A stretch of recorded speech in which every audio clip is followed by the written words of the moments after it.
know that they just scheduled a call to vote. I know, but I think we can be like 10 minutes late. Good, okay. I think this is a unique, we have votes being scheduled that, against our will.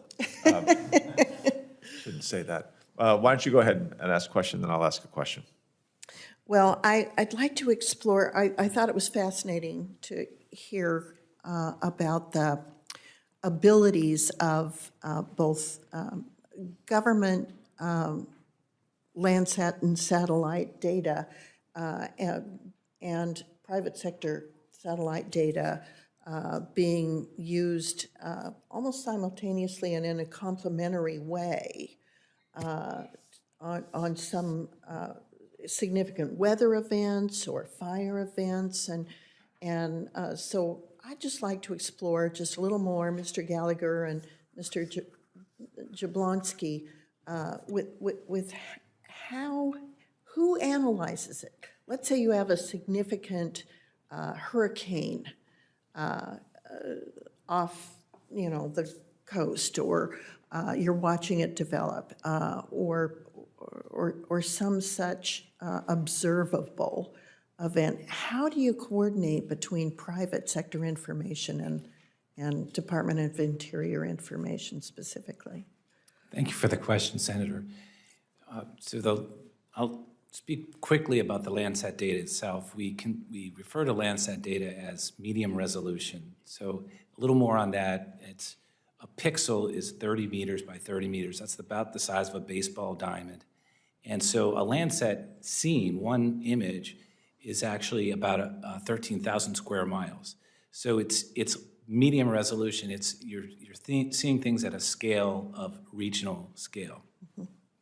So a lot of the commercial sources of data are much higher resolution. You heard our colleague here talking about sub-meter resolution for their imagery data.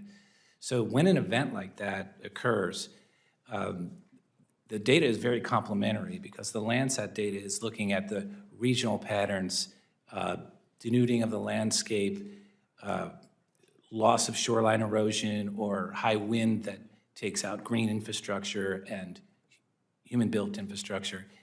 The higher resolution data is fed to emergency responders who are responding on the scene for what is needed in terms of immediate responses. Landsat data is usually used for longer-term recovery.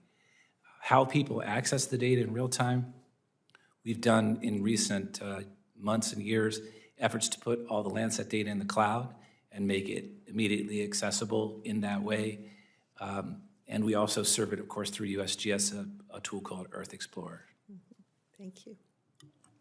Just as an overlay on that, Senator, the government has been far-reaching in its efforts to get access to commercial resources and make them broadly accessible. The largest program is the Electro-Optical Commercial Layer Program with the National Reconnaissance Office, by which they spend significant amounts on commercial data and license that data in such a way that it is then broadly accessible to all U.S. government personnel and for U.S. government-type programs. It's a very taxpayer-friendly way to buy something once and propagate it throughout the entire ecosystem. Beyond that, then, the National Geospatial Intelligence Agency has a program called Global EGD, or Enhanced Geospatial Delivery, which started as a small program over a decade ago in Afghanistan about how do you get satellite data to people very quickly, that has now expanded to include worldwide reach. So from the time that satellites go overhead until that imagery, very high resolution imagery, is available to over hundreds of thousands of users across the federal government, it might be a matter of 10 to 30 minutes. And it's broadly accessible with a CAT card in the U.S. military. You can just log in and get access. NASA has access, NOAA has access. One estimate was that the federal government saved over $1 billion by making that data accessible to the Census Bureau as they were doing their work. So I think it's a very far-reaching, expansive way to make that information available, and strong support for those programs. Thank you. Thank you, Mr. Chairman. Great. Senator Lummis, this is Steve Volz. Okay. If I can make a comment on that. You brought the example up of hurricanes. I think that there is definitely complementarity between the very high resolution commercial sector and the moderate resolution, as Kevin Gallagher mentioned.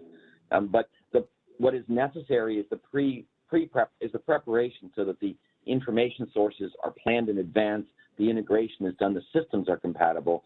And it goes back to the point I think that Dr. Abdulati was saying, is that we have a whole systems of observations, including commercial and federal, and making them interoperable in the right environment so that when the event does occur, a hurricane or a fire, you're not arguing about whose data. You're using an integrated system where the data are then seamlessly used. So it's not a question of going through the CAC as we just heard and getting the data, but knowing the data are available and it's seamless in terms of time and in scale. And that's where the operational system side works with the planning, the dry runs, and we do this on a regular basis, months in advance on an annual basis, so that we have all of the players in the loop for utilizing the best data for every application as they come forward. And that's what the collaboration really is key between the federal, the commercial, and the local partners. Impressive, thanks.